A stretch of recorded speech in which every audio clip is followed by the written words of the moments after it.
మనవి మన ముఖ్య వక్త అయిన శ్రీ లింగం సుధాకర్ రెడ్డి గారు తమ అమూల్యమైన సందేశాన్ని ఇస్తున్నారు.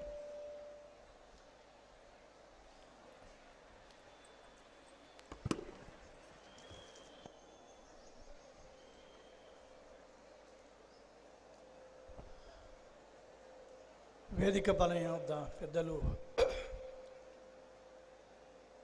సరస్వతి విద్యాపీఠం కార్య అధ్యక్షులు ప్రొఫెసర్ తిరుపతిరావు గారు, ఈ విద్యాలయం యొక్క అధ్యక్షులు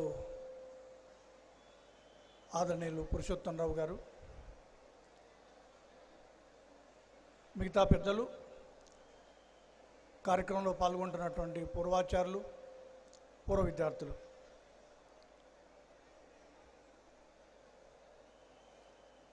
ఈ కార్యక్రమం అంతా చూసిన తర్వాత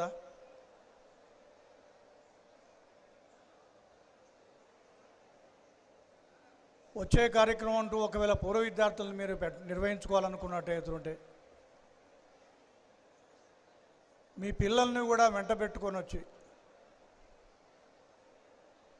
పిల్లలతో పాటుగా కుటుంబ సభ్యులు అంటే పూర్వ విద్యార్థులైతే వాళ్ళ శ్రీమతి కానీ పూర్వ విద్యార్థినులైతే వాళ్ళ భర్తను కూడా వెంట పెట్టుకొచ్చుకొని మీరు కార్యక్రమాలు ఇక్కడ ప్రదర్శిస్తుంటే వాళ్ళు చూసేట్టుగా మా అమ్మ మా నాన్న ఇలా చేశారా, మా వారు ఇలా చేశారా, మా శ్రీమతి ఇలా చేశారా అనుకోవడానికి వీలుగా అలా కార్యక్రమం యోజన చేస్తే బాగుంటుంది. కానీ ఈ మైదానం సరిపోదు అనుకుంటాను బహుశా. సరే, అది ఆలోచించండి.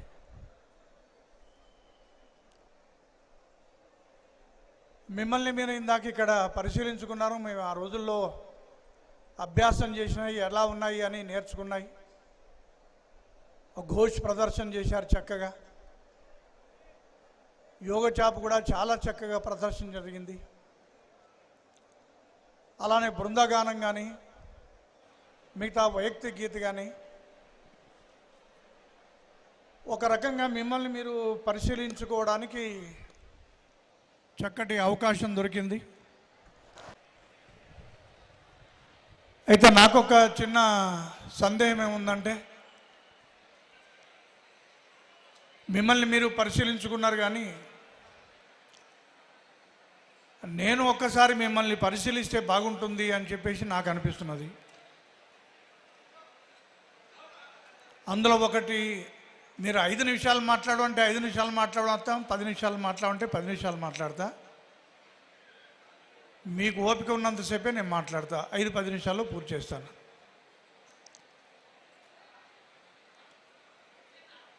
బంగారం ధర బాగా పెరిగింది. కొన్న బంగారాన్ని మళ్ళీ అదే దుకాణంలో అమ్మడం కొరకు వెళితే ఈ బంగారంలో ఏమైనా కల్తీ జరిగిందా అని చెప్పేసి ఒక్కసారి రాయి మీద రాసి చూసుకుంటారు. అప్పుడు కానీ ఈ బంగారం బాగానే ఉందే, కల్తీ లేకుండా అని చెప్పేసి అతను తిరిగి మళ్ళీ ఖరీదు చేయడానికి అవకాశం ఉంటుంది. నేను ప్రారంభంలో చెప్పినట్టుగా మిమ్మల్ని వీళ్ళు పరిశీలించుకుంటున్నారు.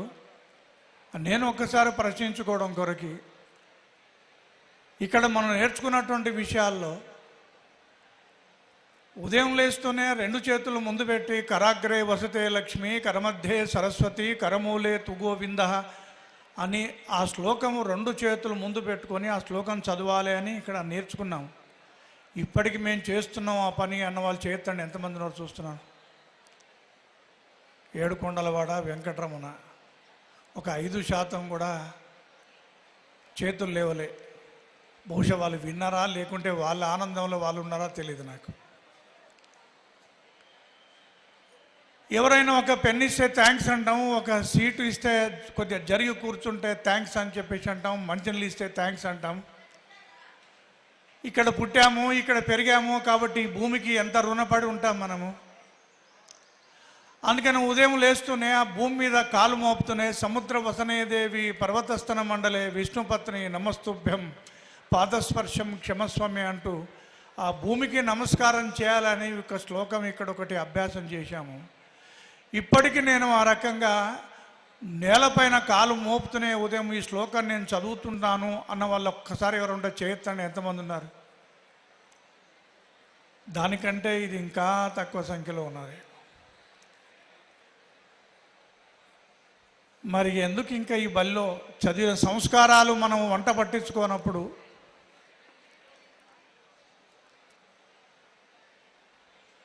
ఏమండి? మీరు భోజన సమయం అవుతున్నట్టున్నది, కరెక్ట్? మాట్లాడనా మరి పూర్తి చేయనా?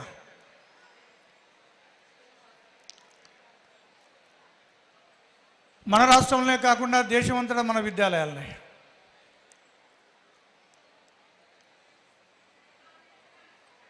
కర్ణాటకకు సంబంధించినటువంటి ఒక ఉదాహరణ చెప్పి నేను ముందుకెళ్తాను.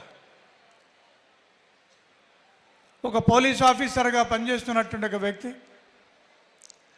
వాళ్ళ అమ్మాయిని మన శిశు మందిరంలో చేర్పించి 3వ తరగతి అమ్మాయిని వెంట పెట్టుకొని మన బడికి వచ్చి ప్రధానాచార్యని కలిసి, నేను నా భార్య ఆఫీసర్లుగా పనిచేస్తున్నాము, ఉదయం లేస్తూనే ఎవరి హడావుల్లో వాళ్ళు వెళ్ళిపోతాము, కానీ రాత్రిపూట మాత్రం కలిసి భోజనం చేస్తాం, మా అమ్మాయి నేను మా భార్య. మేము భోజనం మీద కూర్చొని అన్నం కలిపి ఆ మొదటి ముద్ద నోట్లో పెట్టుకుందామని చెప్పేసి అనుకునేసరికి మా అమ్మాయి నాన్న భోజన మంత్రం అంటుంది. మా అమ్మాయి కారణంగా మేము ఇప్పుడు భోజన మంత్రం నేర్చుకున్నాము. ఆ రోజుల్లో మాకు మీ శిశు మందిరాలు లేవు చదువుకునే సమయంలో. ఇప్పుడు మా అమ్మాయి మీ స్కూల్లో చదువుతున్నది, మా అమ్మాయి కారణంగా మేము సంస్కారాలు నేర్చుకుంటున్నాము, అందుకని మీకు థ్యాంక్స్ చెప్పడం కొరకు వచ్చాను అని ఆ పోలీస్ ఆఫీసర్ మన శిశు మందిరికి వచ్చాడు. ఆయనకు థ్యాంక్స్, కానీ ఇప్పుడు మీకు నేనేం చెప్పాలనేది ప్రశ్న. ఇక్కడ నేర్చుకున్నారు, నా భోజన మంత్రం లేదు, నా సముద్రవసన దేవి లేదు, మాతృదేవోభవ పితృదేవోభవ అది ఎంతమందికి ఉన్నదో అడగాలని వద్దా నాకు తెలియదు. ఇప్పటికీ ఉదయం లేస్తూనే మా అమ్మ ఉన్నది, మా నాన్న ఉన్నది, మా వెంట ఉన్నారు, లేదంటే వాళ్ళ మేము చూడడానికి వెళ్ళిన. చాలా సంతోషం. సంస్కారాలు జీవితానికి సంబంధించినవి. నేను నిన్ననే అనంతపురం జిల్లాలో గడేకల్లికి వెళ్ళి వచ్చాను. అక్కడ ఇలాంటి ఒక నూతన భవనాన్ని నిర్మాణం చేసి దాని ప్రారంభోత్సవానికి వెళ్ళాను. నేను ఎవరింట్లో అయితే ఆగానో, అల్పాహారం చేశానో, ఆ పెద్ద మనిషి నాకు ఒక విషయం చెప్పిన తర్వాత ఆనందం వేసింది. నాకు 2 అమ్మాయిలు ఉన్నారు. 2 అమ్మాయిలు చదువుకున్నారు, పెద్దవాళ్ళు అయ్యారు. ఆ 2 అమ్మాయిలు ఎక్కడ చదివించాలి అని చెప్పేసి నేను అనంతపురం తీసుకెళ్ళాలని చెప్పేసి అనుకుంటే, అక్కడ మన సంఘ కార్యకర్త మన పిల్లల్ని ఎక్కడో అనంతపురం తీసుకెళ్ళడం కాదో, మన పిల్లలకు మన ఊళ్ళో బడి ప్రారంభం చేద్దాం పట్టు అని చెప్పేసి ఆ రకంగా అప్పుడు మా పిల్లల కొరకు ఇక్కడ బడి ప్రారంభం చేశాము. ఇవాళ ఒక చక్కటి భవనం మేము నిర్మాణం చేసుకున్నాము, ఇది మాకు చాలా ఆనందకరంగా ఉన్నది అన్నాడు. నేను ఎందుకంటున్నా అంటే, ఈ బడి ఎవరి కొరకు అంటే ఊరు కొరకి. కాబట్టి బడి ఊరు మాది అనుకోవాలి, ఊరు బడి మాది అని చెప్పేసి అనుకోవాలి. వాస్తవంగా దీని ద్వారా ఏదో 4 డబ్బులు మిగుల్చుకొని ఎవరికో తీసుకోవడం కొరకు కాదు. అందుకని ఒక్క గడేకల్ మాత్రమే కాదు, మీ పేరెంట్స్ ఎక్కడికి పోయినా సరే అదే, మా పిల్లలకు ఒక చక్కటి విద్యాలయం కావాలి, వాళ్ళకు సంస్కారంతో కూడుకున్న విద్య కావాలి అని ఇలాంటి శిశు మందిరాలు ప్రారంభం చేశారు. ఇక్కడ విద్వాన్ రెడ్డి గారు కానీ, లేకుంటే ఆ రోజుల్లో ఉన్న దేశ్ముఖ్జీ ఇలాంటి పెద్దలు ఈ రకంగా ఈ కాలనీ ఏర్పాటు చేస్తున్న సమయం లోపల ఈ భూమిలో మనం శిశు మందిరం పెట్టాలి అని చెప్పేసి శిశు మందిరం ప్రారంభం చేశారు. ఇక్కడ ఉండేటువంటి ఒక పిల్లల కొరికి, మా పిల్లల కొరికి అని అలా విద్వాన్ రెడ్డి గారి పిల్లలు చదివారు, ఇక్కడ దేశ్ముఖ్జీ పిల్లలు చదివారు. ఆ రకంగా మన పిల్లల కొరకు పడి అని ఇవాళ దేశంలో అన్ని పాఠశాలల యొక్క చరిత్ర కూడా ఇదే. కాబట్టి ఇవాళ మనం ఎందుకు కలిసామంటే, ఇవాళ మన పిల్లలు ఎక్కడ చదువుతున్నారు అని. మీ పేరెంట్స్ మా పిల్లలకు చదువు మాత్రమే కాదు సంస్కారం కావాలి అనుకొని బళ్ళు ప్రారంభం చేశారు.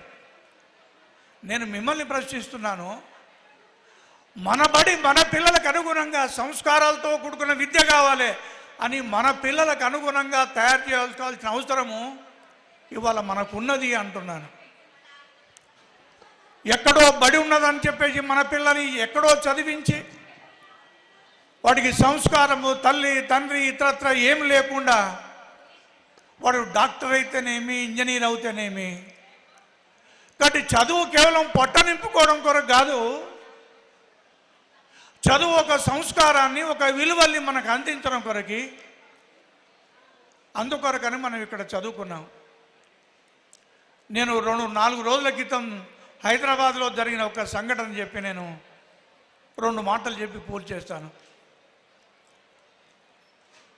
సాఫ్ట్వేర్ ఇంజనీరు ఓ పెద్ద కంపెనీ లోపల టీం, భర్త దుబాయ్లో పనిచేస్తున్నాడు, తల్లి ఉన్నది, సొంతం ఇల్లు ఉన్నది, కారు ఉన్నది, 2 పిల్లలు ఉన్నారు, అబ్బాయి అమ్మాయి 2 కూడా ఇంటర్మీడియట్ చదువుతున్నారు, భవ్యంగా పెద్ద హాస్టల్లో చేర్పించారు.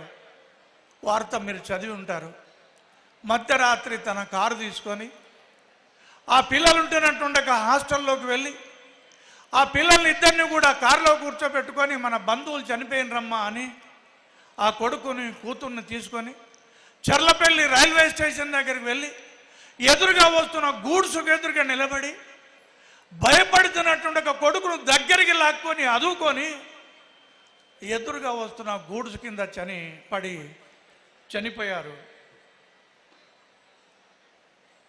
ఇది మనకున్నటువంటిది. అక్కడ సూసైడ్ నోట్ ఉంది. ఆ సూసైడ్ నోట్ చూస్తే ఎందుకు చదువుకున్నావు అంటే, ఎందుకు నీవు చనిపోయినావు అంటే, బ్రతుకు మీద ఇష్టం లేదు, బ్రతుకు భారంగా ఉన్నది, అందుకని నేను చనిపోతున్నాను అని పిల్లల్ని వెంట పెట్టుకొని. ఏం వెళుతున్నది, పెద్ద ఇంజనీరు కదా, టీం లీడర్గా పనిచేసావు కదా, అన్ని రకాల వనరులు ఉన్నాయి కదా. కాబట్టి చదువు ఒక్కటి మాత్రం ఉంటే సరిపోదు.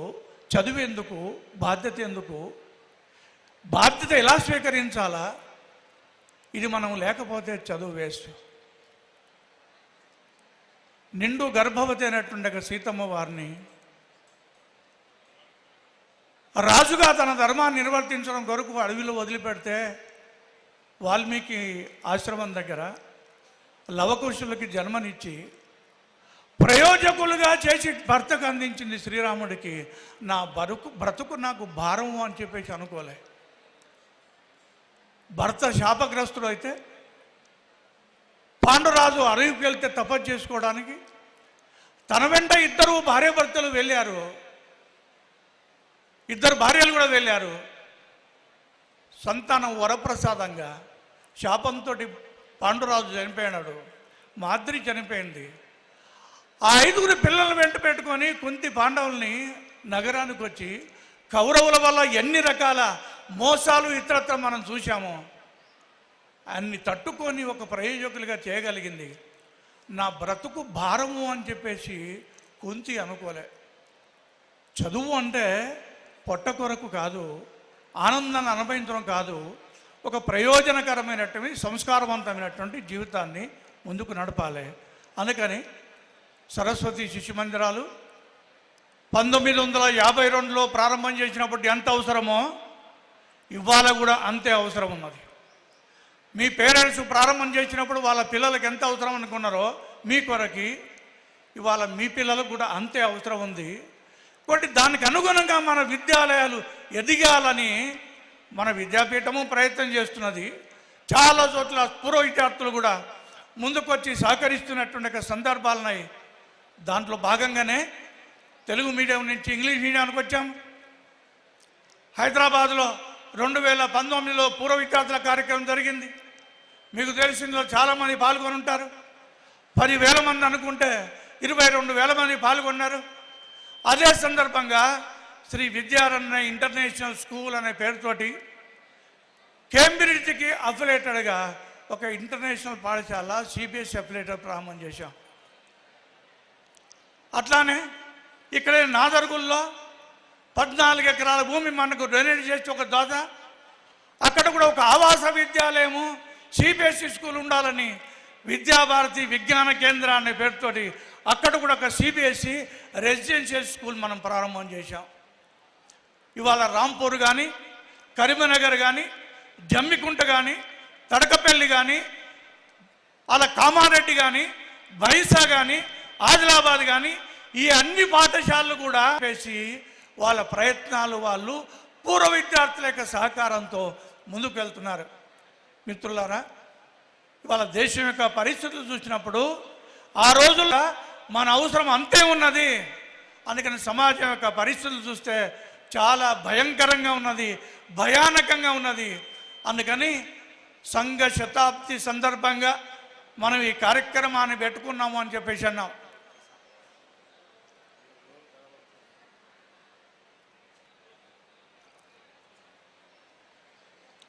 సంఘ శతాబ్ది కారణంగా ఈ కార్యక్రమాలు పెట్టుకున్నాము అని చెప్పేసి అనుకున్నాం. సంఘ భావజాలంతో మన శిశు మందిరాలు ప్రారంభమైనాయి.